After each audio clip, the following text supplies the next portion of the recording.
Após o governo de Campos Salles, que vai promover um saneamento financeiro, agora é a hora de um saneamento urbano. Com Rodrigues Alves, sim, as cidades do Brasil, como aqui em São Luís, como nosso cartão postal da época, capital, Rio de Janeiro, eram sujas. Epidemias de cólera, de peste bubônica. Hoje a gente vive uma grande pandemia aí do coronavírus. Mas na verdade, houve já épocas anteriores, não necessariamente de pandemias, de outras doenças. Aqui nós passamos por uma epidemia de quê, pessoal? De peste bubônica, como eu já falei, de cólera, e as pessoas tinham medo de vir para o Brasil.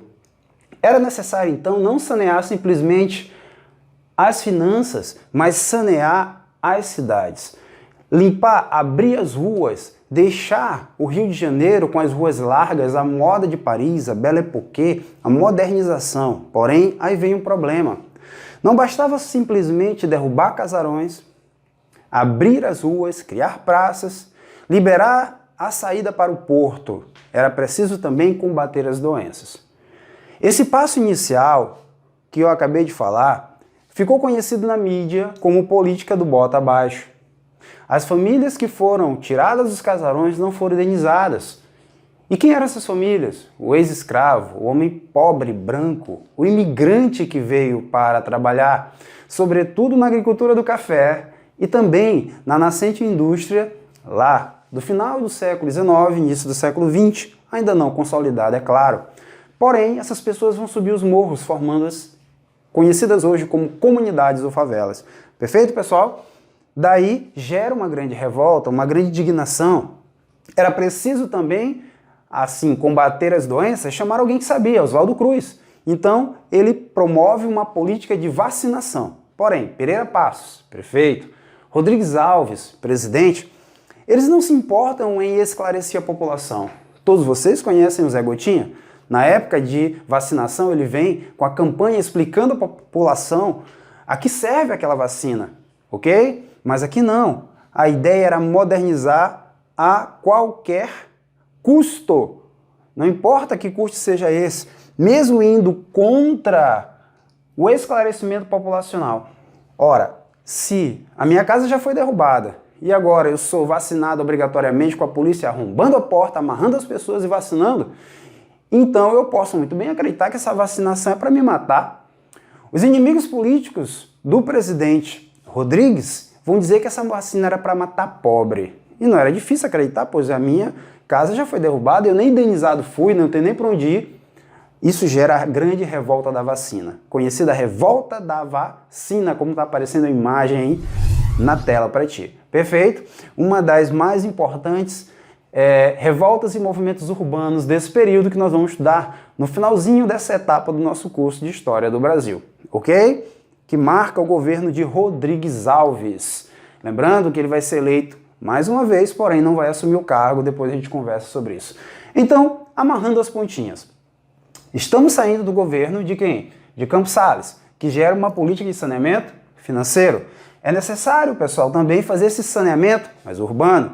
Porém, quem assume essa postura é Rodrigues Alves, com uma política de não esclarecimento, modernização a qualquer custo, perfeito? Que gera a revolta da vacina, devido à prática autoritária do governo, apesar de uma democracia, de vacinar à força, de derrubar as casas, de não indenizar, perfeito? Deu para entender? Então vamos avançar, porque ainda tem muita coisa para estudar. Pessoal, em 1906, a gente já verifica no Brasil a crise do café. Epa, tem algum problema?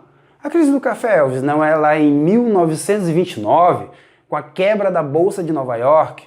Sim, ali nós temos uma grande crise, mas na verdade um agravamento. Tu sabe que tem certas coisas que só o professor Elvis John, História em Cena, te conta. Então vem comigo, olha pra cá, ó. Durante o governo de Afonso Pena, de 1906 a 1909, uma cruzinha vermelha aqui porque ele faleceu antes do final do mandato, fique claro isso, nós tivemos já a crise de superprodução do café, com o aumento da produção do café sem a expansão dos mercados consumidores. A saída encontrada, então, a solução, foi reunir os cafeicultores com o presidente e definir em 1906 pela política de salvação, política de valorização, política de salvação do café. Beleza? Ora, se o Brasil em 1906, os cafeicultores de São Paulo, sobretudo, estão se reunindo com o presidente para que ele compre o excedente do café, para não gerar ainda mais crise para os cafeicultores, é porque, pessoal, está claro que a nossa crise cafeeira não vem em 29, ela se agrava em 1929, contribuindo aí para a queda do presidente da época, Washington Luiz, mas isso é para mais tarde. Legal? Então, o que fica aí de importante durante o governo de Afonso Pena? Sendo cirúrgico, inicia-se a crise do café e a política de valorização do café com o Convênio de Taubaté, que vai ser seguida por todos os presidentes da República Oligárquica a partir de então. Legal? Inclusive, pessoal, com Getúlio Vargas, quando vai dar o golpe em 1930, que não era da República Oligárquica, porém sabia que naquele momento ele precisa fazer alguma coisa para salvar o café, porque ele é o presidente e o café ainda era mola mestra da economia brasileira. Legal? Vamos continuar. Olha para cá, ó. Como consequência, nós temos o crescimento da dívida externa, o esgotamento dos recursos públicos, claro, porque tem que pagar a dívida. Então, os recursos públicos serão gastos.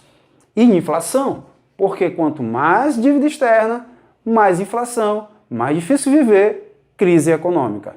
Não esquece disso. Isso também gera desemprego.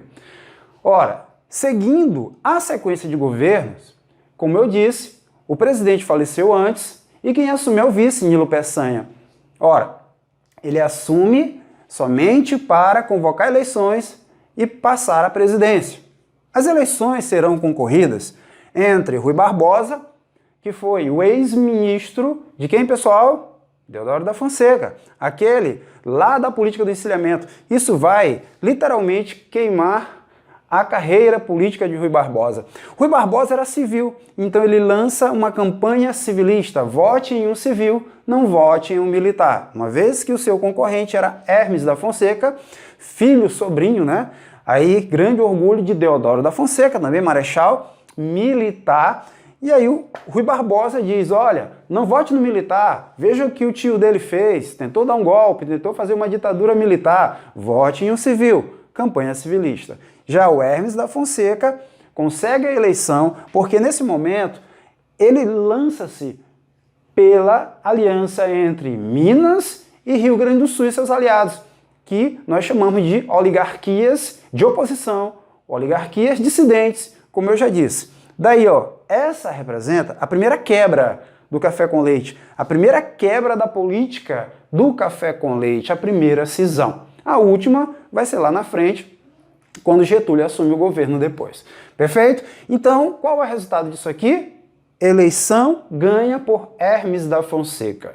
Pela primeira e única vez, São Paulo perdeu uma eleição. Olha aí, pela primeira e única vez, São Paulo perdeu uma eleição. E nós vamos ter o presidente Hermes, que vai enfrentar, por exemplo, a revolta da Chibata. Hermes da Fonseca, que vai enfrentar, pessoal, a guerra, né? A guerra de contestado. Só que a gente falou, combinamos, que todos esses movimentos sociais, nós vamos estar ali conversando no final do nosso capítulo, do final do nosso roteiro. Vamos deixar todas elas, porque se a gente parar agora para falar de revolta, gera aí tanto uma confusão e um aumento de conteúdos que acaba atrapalhando.